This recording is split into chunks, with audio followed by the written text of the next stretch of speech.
रायगड महाराष्ट्रासह देश विदेशातील ताज्या बातम्या पाहण्यासाठी मॅक्स इंडिया लाईव्ह चॅनलला सबस्क्राईब करा आणि बेल आयकॉन दाबायला विसरू नका।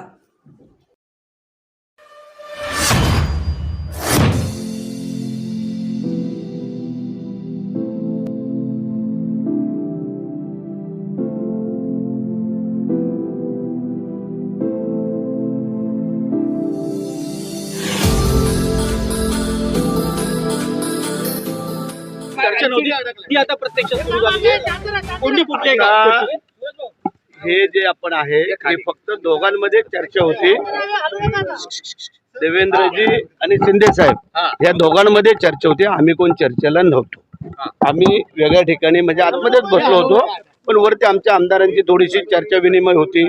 कोण किती मताने आला, कोण काय झालं, कशा प्रकारे काय मदत झाली याच्यावरती आमची चर्चा होती आणि मुख्यमंत्री उपमुख्यमंत्री दोघांचीच फक्त चर्चा तिथं होती आणि त्यात आम्ही काही कोणी काय ऐकली नाही आणि आम्हाला त्यातलं काय माहिती नाही। तुमची भेट झाली का काय?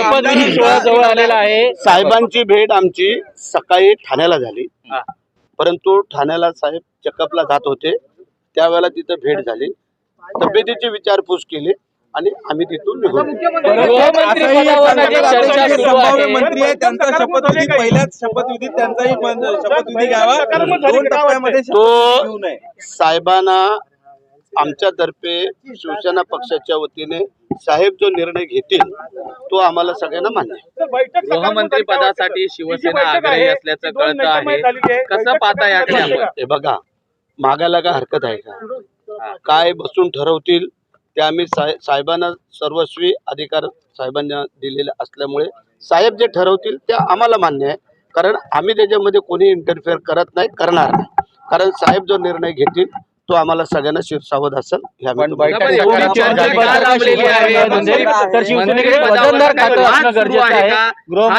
समज जनतेमध्ये झालेला आहे की नेमकी ही रस्सीखेच का सुरू आहे एवढा वेळ?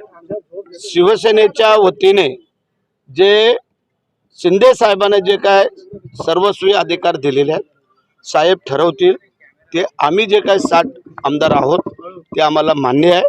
तुम्ही जो काय कुठून शोधून आणताय की काय वाद आहे किंवा काय, अजून कोणाची नावं डिक्लेअर नाही, खात्याचा काय प्रश्न नाही, तर त्याच्यामध्ये वाद होण्याचं कारण काय? मोठं पण दाखवत नाहीत असं पण चर्चा आहे, भाजप मोठं पण दाखवत नाही, गृहमंत्री पण नाही, ते आता साहेब आणि ते दोघं बसलेले होते, नंतर तुम्ही साहेबांना किंवा देवेंद्रजींना फोन करा आणि त्यांना ते विचारा, मग ते काय असेल ते खरं वस्तू सांगतील। पण तुमच्या आमदारांमध्ये अशी चर्चा आहे की बाबा एवढा उशीर जर आता शपथविधीला होत असेल तर सगळ्या जे आपले संभाव्य मंत्री आहे उद्या होणार मंत्रिमंडळातले त्यांचा एकत्र शपथविधी होण्यास काय हरकत आहे? सगळ्यांना वाटतंय, सगळ्यांनाच वाटतंय, तिन्ही पक्षाच्या लोकांना हेच वाटतंय, त्याबद्दल काय कोणाचं दुमत असण्याचं कारण नाही आहे, परंतु काही स्ट्रॅटेजी जर त्यांची ठरलेली असेल तिघांची, ते ठरवतील, ते प्रत्येक जण आपापल्या पक्षामध्ये मान्य करेल। बरेच आमदार आपलं काय होणार अशी पण एक झालेली आमदारांची काय म्हणाल ते आता तुम्ही मुख्यमंत्री महोदयांना विचारलं तर फार बरं होईल असं मला वाटतंय। विचार तर प्रत्येकाला वाटतंय, आता 60च्या 60 आमदार आहोत, सगळ्यांनाच वाटत असेल की आम्हाला व्हावं, परंतु आपल्याकडे जे लिमिट आहे ते लिमिट तर पार करू शकत नाही आहे आणि त्या लिमिटमध्ये जेवढे लोक बसवता येतील तेवढे साहेब बसवतात। ज्यांचं चरित्र चांगलं त्यांना मंत्रिपदाची वर्णी लागणार आहे, ज्यांच्यावर केसेस नाही, ज्यांनी लोकसभेत काम केलंय, रिपोर्ट कार्ड गेलं आमदारांचं, दडपण आहे का काही तशा प्रकारचं? आता एकेकाने विचारा साहेब, एक सांगा, तुम्ही म्हणाला लिमिट आहे, तर नेमकं कितीचं लिमिट आहे? काय ते साहेबांकडे सोपवलेलं, साहेब सांगतील, करतील। दडपण आहे का केंद्रीय? नाही, काय दडपण असण्याचं कारण काय? आपण खुलून सगळ्यांनी काम केलंय, एवढी मोठी सत्ता आणलेली आहे सगळ्यांनी मिळून, त्यामुळे दडपण येण्याचं काय कारण नाही आहे। चरित्र, भ्रष्टाचार रहित नेता, मग दादांवरती तर मोठे आरोप आहेत, त्या खोलामध्ये आम्ही नाही शिरत, लक्षात आलं का? काय आपलं आपण बोलून चाललेलं बरं असतं, दुसरीकडे काय न बोलण्यापेक्षा आपण आपलं काम जे साहेबांनी चोख बजावलेलं आहे, चांगलं केलेलं आहे आणि आतापर्यंत आपण सगळ्यांनी पाहिलं की काम करण्याची पद्धत आणि लोकांना भेटण्याची, लोकांना सामोरं जाण्याची, लोकांना मदत करण्याची, ह्या सगळ्या गोष्टी जर आज आपण पाहिल्यात तर संपूर्ण जनता सांगते की मुख्यमंत्री कसे होते, काय होते, हे काय कोणी वेगळं तुम्ही आम्ही सांगायला पाहिजे अशातला भाग नाही। गिरीश महाजन मागील 2 दिवसांपासून भेटताय, बंद दाराआड चर्चा होते गिरीश महाजनांची, काय नेमकं यातनं आपण बोध घ्याल म्हणजे मी गिरीश महाजनना विचारतो की नक्की तुमची काय चर्चा झाली आणि मग तुम्हाला सांगतो. बरं, उपमुख्यमंत्री पद घेणार आहेत का? दावा आहे का? काळजी भाऊ मुख्यमंत्री उपमुख्यमंत्री पद घेणार का? आणि गृह खातं त्यांना आम्ही महत्त्वाचं त्याच्यावरती खातं. कमेंट्स करणार नाही. त्याचं कारण साहेबांनी ज्यावेळेला तुमची पत्रकार परिषद घेऊन जे सांगितलंय ते आपण सगळ्यांनी ऐकलं आणि पाहिलेलं आहे. त्यामुळे त्याच्यावरती आम्ही कमेंट्स करणार नाही. आग्रही आहात का या खात्यासाठी का दावा सोडला आता कुठला गृह खात्यावरचा?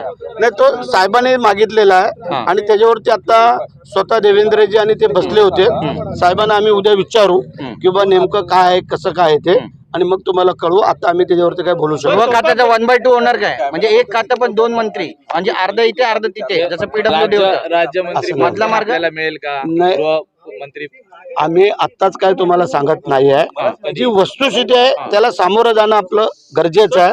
ज्या लोकांनी ह्या सरकारवरती महायुतीवरती जो विश्वास दाखवलेला आहे त्या विश्वासाला कुठेही तडा दिला जाणार नाही आहे. अशा प्रकारे ह्या तिन्ही मंडळींनी जे काही काम केलेलं आहे त्याबरोबर आम्ही सोबत आहोत आणि ते जे काही तिघजण आपापल्या पक्षाचं ठरवतील ते आम्हाला मान्य. शेवटी दोन्ही नेत्यांची बैठक झालेली आहे. काय वाटतं तोडगा निघेल? कारण उपमुख्यमंत्री स्वतः बैठकीला आलेले. तोडगा निघण्यासाठी, कारण शिंदे साहेबांकडे जो बसतो तो तोडगाच निघतो.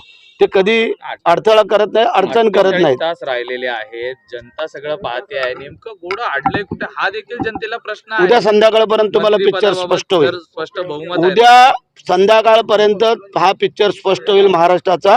आणि जी तुम्हाला उत्सुकता लागलेली आहे, शिगेला पोचलेली आहे, ते उद्या तुम्हाला आम्ही खुलासा सगळ्या करू. रायगडला ही उत्सुकता देखील लागली आहे तुमच्या रायगडला, मंत्रिपदाची. मंत्रिपदाची. तुम्ही पालकमंत्री होणार आहे, बॅनर देखील लागलेले आहेत.